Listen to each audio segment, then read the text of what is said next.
Let me tell you this funny story. I went to a church this Sunday. My daughter took me there, and for Easter, and the whole church was a Pentecostal church, but they were all indigenous women. There was a couple of men, but imagine a church with 100 women, all long hair, black hair, like Pocahontas. I felt like I was in a dream.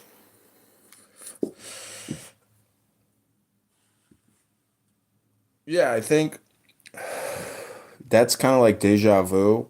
And the I've heard deja vu is a positive thing, where that means everything in your life is being, synchronistic, and so you're on the right path. That's basically what that dream or that butterfly effect, produces in the psyche. So, Mazel Tov, which means good destiny. Is that what that means? I hear it all the time. I didn't know what it meant. Yeah, Mazel is good, or Tov is good, and then Mazel means destiny. So Mazal Tov is destiny good.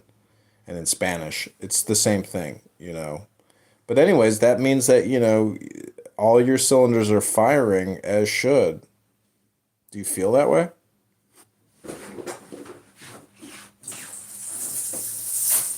Yeah, I do. I've felt that way for a very long time. I would say the past 30 years. The first 30 years of my life, I also felt it, but I didn't really understand it until these last 30 years.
Okay. So this is Clown Magic, Clown Power, and the Clown World podcast. Thanks for being here. Go to clownpodcast.com right now.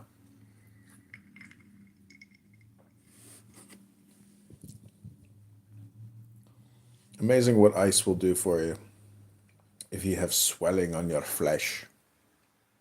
KFC. I was a bit traumatized from KFC because I really like chicken, and I went to KFC in New York, and when I entered it, I saw like like, people kind of left already, but there were like many buckets left with like a lot of bones, and it was like so disgusting to look at. Like the entire restaurant was like bucket with bones. Okay.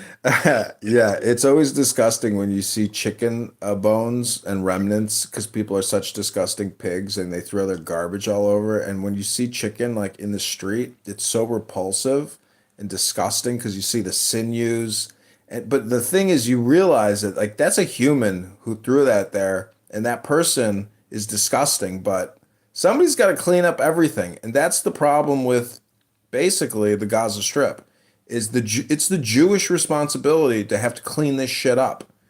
And the world is a bunch of hypocrites and they have no idea the cost the blood spilt and the bullshit that Jews have to deal with because of cocksucker neighbors that are bastards.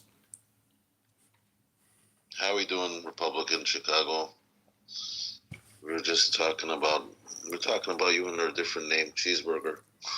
Things are good here in Chicago. I mean, I couldn't even imagine living in a kibbutz where, 80% of your neighbors got wiped out on October 7th. I mean, grief unimaginable. But I mean, only through positive linguistics, can we have a way forward. And unfortunately, a lot of these bullshit artists on this app, they're their own worst enemies. They're not well educated and they have no idea of what they're doing in terms of spewing bullshit and lies and misinformation and hate and promoting for terrorism. They're just a bunch of pathetic bastards. Yep. Yep. And we went back to politics. We were talking about food. Yeah, food is the one thing that unites us like music. That's the beautiful. Yeah. Food is the best. You visited Israel, right? Several times, or Yeah. a few times, right? Yeah, several times, yeah. Do you have any food that you like here? Oh yeah, everything is great. There's nothing I've ever had that I disliked ever.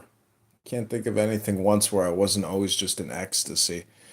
I was in the Galilee at a kibbutz, and we had this breakfast overlooking the Galilee, and everything was like raw. And because I'm so used to eating processed packaged foods my whole life and everything, so it was the first time I ever like, I was like, I didn't like it, but at the same time, it was just so real and fresh that, it was like, it's like eating, Yeah. it's like having salmon for the first time, or it's like having food for the first time. When you go to the Middle East, every time you have food, it's like having food for the first time again. There is something fresh, and they eat a lot of vegetables too over here. And Yeah. I like that.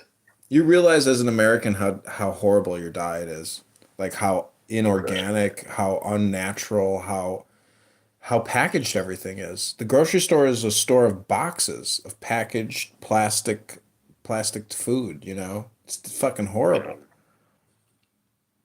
Well, in Israel, the nice thing is you have so many different kinds of cuisines, and so many different, like Yemenite and Moroccan and Persian and Bukharian. And my favorite cuisine is I like Moroccan cuisine and Persian cuisine, and I actually like Ashkenazi cuisine. There's like 2 restaurants in Tel Aviv that I go to. Believe it or not, and people laugh at me because there's nobody Ashkenazi in my family, but I don't know how common it is for non-Ashkenazis to eat Ashkenazi food, but I don't even Ashkenazi food. I've never seen a restaurant that said Ashkenazi restaurant. Never in my life. They call it like Jewish food or Yiddish food or something. They don't call it that in Israel. They don't call it Ashkenazi food, but I like my kishke, and I like knishes and cholent. You know what cholent is, right? You know what these things They are. say cholent is really healthy for you. I didn't know about that. It's liver. But think about what a liver is, and when you're eating a liver, what you're really eating, like it's You're talking about the chopped liver, right? Mm-hmm. You're talking about chopped liver spread. Yeah. Yeah, it's supposed to be very healthy and have a lot of iron in it. Of course, it's a lot of cholesterol, but then again, internal organs. But we were Chicago people, Republican, and we like our pizza like stuffed and thick, right? Yeah, see, Chicago is a very multi-ethnic city, just like a lot of other multi-ethnic cities, where you get the best of everything, where it's very, cosmopolitan in the sense that you have every major ethnicity, Yeah. religion, and so as a result, you get the benefits of all their food. Well, when I was in I studied my first 2 years before I transferred out from UIC. I mean, I was like smack in the middle of Little Italy and Greektown, so we just partied. And then on Sunday mornings we went to what they call the street, what they call Jewtown, and we had that Polish sausage, of course. But living in Little Italy was great. I don't know City was Little Italy that well, but mom and pop restaurants, Chicago's just a great city. It's a city where you can. People have always said that it's a city. People come here to make money. That's the real reason people come to Chicago. And then they get out and they leave and they right? retire. They retire Yeah, elsewhere. Yeah. but it's a cool town. It has everything. Well, that's the thing is you have to be happy wherever you're at. It doesn't matter where you're at. You have because you have to realize that it's a mind fuck. Like it doesn't matter where you go, you're always going to be unhappy if you can't figure out, certain psychological, philosophical things. And a lot of that has to do with God. It's one of those big things in everybody's life where if you can't resolve the God issue, psychologically, philosophically, intellectually, you're going to be unhappy no matter where you go. And that's when you realize that it doesn't matter where you live. Like as long as you have access to the sun, basically it's the same shit everywhere. It's the cult of same old shit no matter where you go. So, but that's why these October 7th lunatics, are the biggest pieces of shit because they're actually violent pieces of shit. So, but this is justice and law and joy. I mean, if you want peace, you have to have strength, you know. I mean, I'm not a propagandist, but I've read enough books to where it's like, okay, better you than me. We better start propagandizing positive information because when I went to Israel, I did a birthright trip back in '02, and the Bronfmans paid for it all. I met with Mr. Bronfman, and anyways, I got a really interesting Sham or a Shor Shim birthright story. How I did a trip to Israel, all expense paid for 2 weeks. But my whole point is, anytime somebody commits violence, they have to be dealt with violently. So it's just the unfortunate reality that we live in. It's a sick environment. It's a very sick, fucked up environment. And if you want to stay alive, if you want to fight back, this is a good app to push back linguistically, in a safe space. So that's why they can say Well, whatever they want because they otherwise they get punched in the face.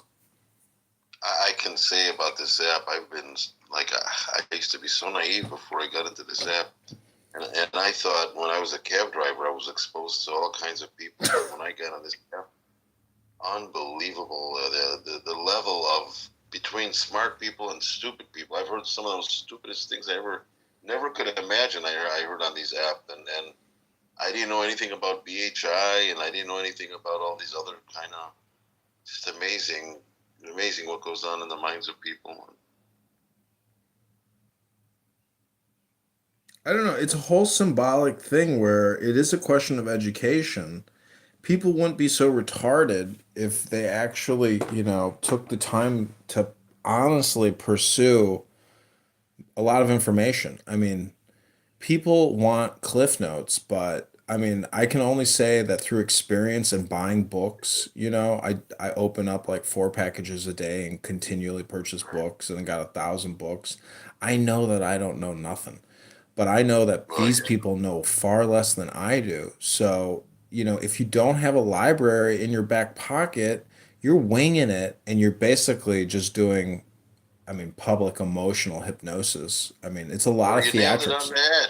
You nailed it on. The more you know that you don't know, and that kind of humility kicks in, and that's where the ignorant don't understand, and they think they know, and it's so clear to them all this black and white thinking, all this for sure here and there, and it's scary. It's scary. Yeah, that's But well, that's the problem with I mean, anyways, I don't know. I think Israel is in a good position to clean out the Gaza Strip once and for all. That's my opinion. I think it's going to happen, and America is dedicated, I believe, to making that happen, according to that Secretary of State. Well, America, like everybody, that's all interest groups, and when you have like I don't know how many hundreds of companies traded in Wall Street, and it's like $100 billion a year invested in Israeli companies. It doesn't matter what those students at the universities are with the signs, and it doesn't matter necessarily even the press, because the bottom line is the bottom line. And Israel is power, an economic power, and there'll always be people interested in protecting their interests there. And that's what it is. It used to be people would protect Israel for ideological reasons, and now it's strictly economical greed, and you can always rely on that. And it's maybe unfortunate or not, I don't know, but we need to be strong. It's just a really unfortunate situation, because nobody likes dealing with mortality, and death. Obviously it's more difficult than relationships. I mean, meaning, I don't know. I'm just saying, if you want peace in your life, the information is out there, and in a snippet, your 30-second, 60-second, 10-minute snippet, you are what you say. That's it. Like, this app is a perfect psychological testing mechanism of someone's disposition, of their emotional disequilibrium or equilibrium. Within 30 seconds, 60 seconds, 90 seconds, 10 minutes, you can get a good gauge of somebody's emotional disposition. So this is like a psychological testing app in many ways. It's my opinion that the US government is funding this app. I think that the NSA, CIA, Joe, Paul, etc. I think this app, is definitely some type of data harvesting app, obviously, because there's no advertisements here. I think it's amazing. I think it's an amazing app. They're definitely it's definitely a scientific experiment, I think, or some type of, it's government funded. Just think about how this app exists. It's impossible without government money. No way this app can exist. I don't have any fear about speaking my mind on this app, but I know that I've contributed to essentially creating a profile ID, which is your PID, like but I've had many accounts. My point is, you're being recorded every time you speak on this app, and, everything you say in a court of law can and will be used against you. So it is in many ways a surveillance app, and it is documenting hate speech and ignorance and, beyond stupidity and comedy as well. Let's not forget that. Like, this in many ways is a comedy app. Well, I never really say anything that I, talk about cheeseburgers and we talk about shakshuka and stuff. I don't think No, I'm saying anything. terrorist promoters. There's international terrorist promoters on this app. That's a fact. And you can tell that some of them possibly could decide to commit terrorism. And, that's why I say I believe this app is definitely government funded, and it is a surveillance app, and it's a positive thing. It's not a negative thing. That's my belief. Hi, Kalev. How are you?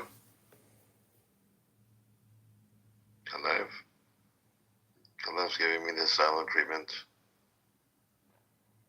Hello, Milan. What's up? So the feedback to what I just said is, I am a predator. It's somebody named No Name said to me, "You are a predator," and they said you should be in prison. I mean, this is the thing. I've never committed violence. I don't own any guns. I'm not interested in owning guns. I'm not interested in murdering my neighbors.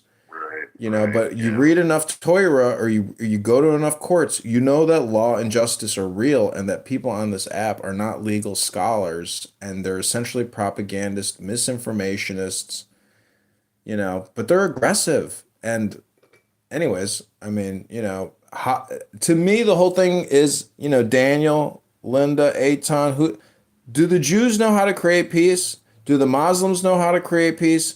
Do the Buddhists know how to create peace?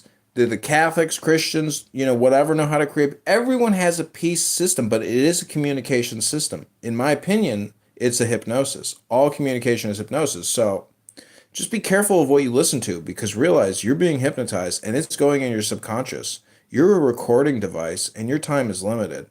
So why would you listen to so much fucking negative propaganda on this app? If you're not, you have, anyways, I'm just saying that, stress the positive. Always look on the bright side of life.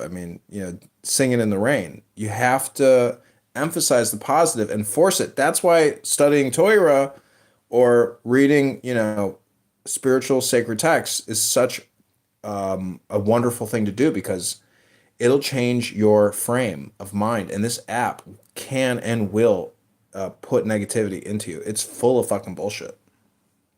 Well, do you go into any of these Torah rooms that you can recommend? No, it's audiobooks. You won't get it from people's spoken word on this app. Most people are retarded. You have to read books. There's no other way to do it. Yeah, what did you lately in one of your rooms? I forgot which book you put on. What was your last book that you put on? Audio book. Remember? I don't know. I read, I was reading Rumi. So, Sufism is a dangerous ideology. And this has to do with Iran and the Ayatollah in the sense that they view themselves as being the clergy or the mystical order of Islamism in terms of their bullshit. I know people in Israel that study this stuff professionally and they do all the translations. Like, it's very complicated to understand their cultural identity or their perspective in Iran. But Sufism is like radical Islamism in the sense that it is a drug induced, you can create a drug induced violent terror with Sufism. Those twirling dervishes, that hypnosis, that ecstasy of spinning and not puking your guts out.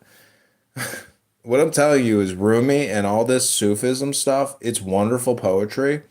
But just like anything, you can select certain stuff. A lot of this has to do with programming terrorism, in my opinion. Did you see what they're doing in Russia? They just deported like 5,000 Muslim men out of Russia. Did you see the Instagram video? Because of the Moscow attack, Russia is taking internal action and exporting illegal Muslim refugees or immigrants in their country. They know that that Muslims can be activated.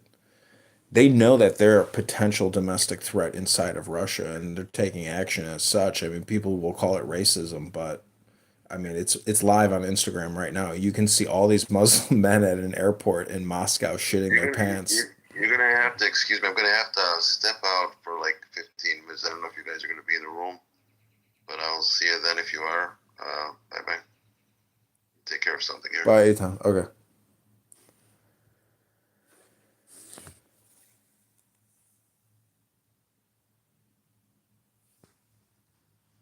Anyways, I don't know. Did you see that video? You don't have to be that smart to understand that every Muslim is a sleeping zombie that could be activated. Yeah. You just have to have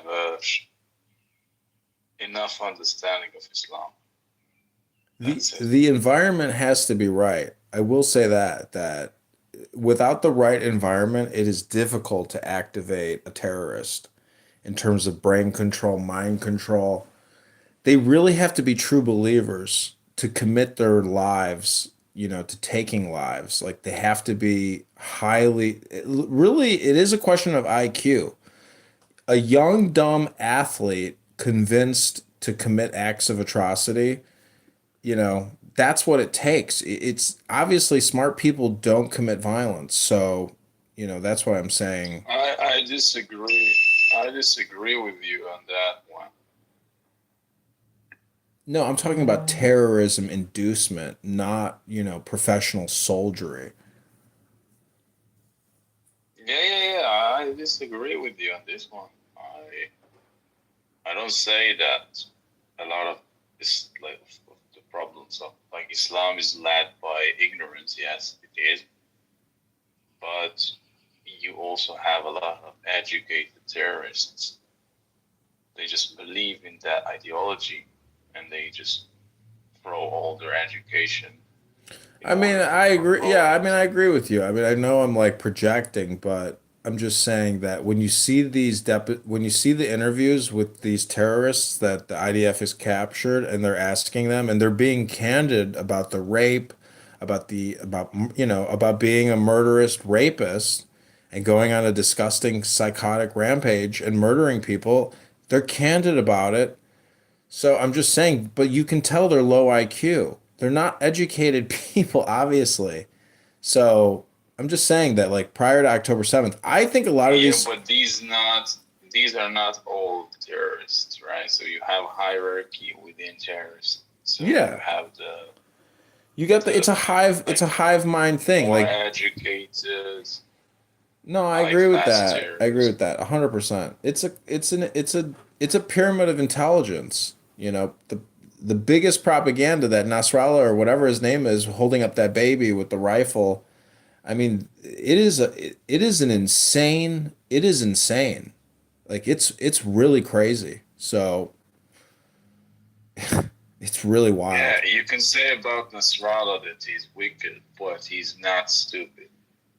Oh no, you can just look at his head, look at his brain, look at his face, and know that, he has perfected terrorism. Like, he's a terrorism perfectionist in terms of the Islamic world. Like, he's at the head of the game in terms of Islamic terrorism, without a doubt. He's the craziest. Yeah, we hope his days are limited. Yeah, I mean, it's unfortunate, but 100 plus innocent people are probably, going to lose their lives. The hostages. I mean, it's brutal. Could you imagine what those people have gone through? It's just like it's unbelievable to think about what they've had to endure, if they're still even alive, and what's happening, in terms of their captivity. It's wild. I mean, it's crazy. It's really if you look at the war videos, I mean, it's just unbelievable what the Israeli IDF soldiers, have done in terms of operations. And I mean, the roads aren't even roads anymore. The roads are all dirt roads now. Did you notice that? It's unbelievable. It's unbelievable. For me, nothing is, how would I say it? Nothing is impressive unless Gaza will be completely evacuated from those snakes forever. If somehow down the line, the same people Impossible. are going to come back, Not. I think they have it positioned. and everything is just complete waste of It's a time. chess And game. It's a chess game, and it is impossible unless there's some type of insanity internationally. You know what I'm saying? Unless some. there is an international insanity. No, I'm The talking. question I'm is just talking about how I'm intense. talking about military expedition. That's what I'm talking about. I'm talking about some weird military expedition coming out of the Black Swan, not the continued genocide ceasefire propaganda movement. I'm talking about some type of foreign military intervention where the Israelis are like, "What the fuck?" Because it's like a chess game where a stalemate could be induced, and you'll never kill the snake, and the same poison will still be there for decades to come. It's a poison. So that's what I'm saying, is there could be some kind of black swan event, in the future. And I think if you study history and you look at the movement of military movements throughout history, militaries are always on the move.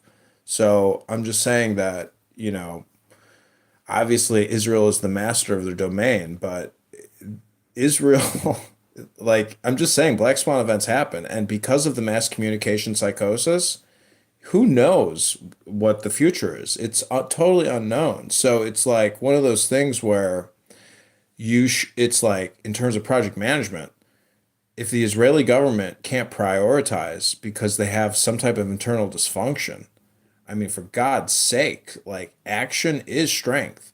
You know, it's not just defense is a good offense. Like offense is a good offense. The pressure and the pushing inch by inch, like I know they're doing it, but by God, like, you know, no one this is like the chance. I'm just saying some kind of black swan event is coming, whether it's in Ukraine or Israel or somewhere. The time is right because the baby boomers are counting down their days. Their calendar is cooked and they're looking at a forward timetable and reverse timetabling where they want things to be.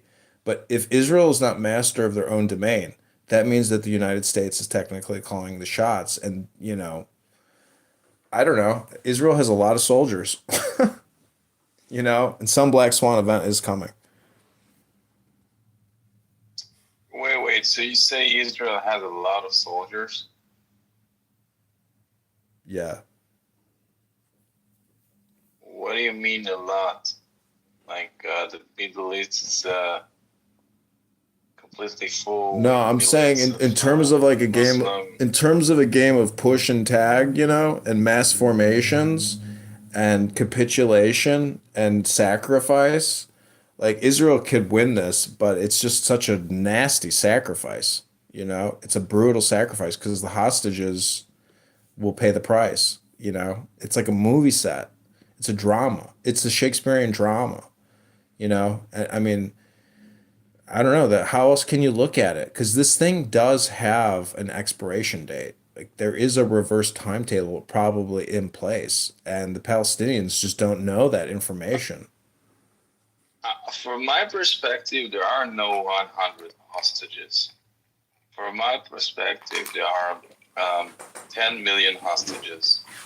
The entire Israeli country is hostage to, how would I say it, to this clownish, liberal, progressive bullshit until we find our balls and completely kick out our enemies from here. Because every person in Israel right now is paying the price, and his security is an issue. Like speaking about 100 hostages, however important it is, and it is important for me, is not the main issue. The main issue is, are the borders secure, and what will be like the next political move, like diplomatic move? We need to make sure those Palestinians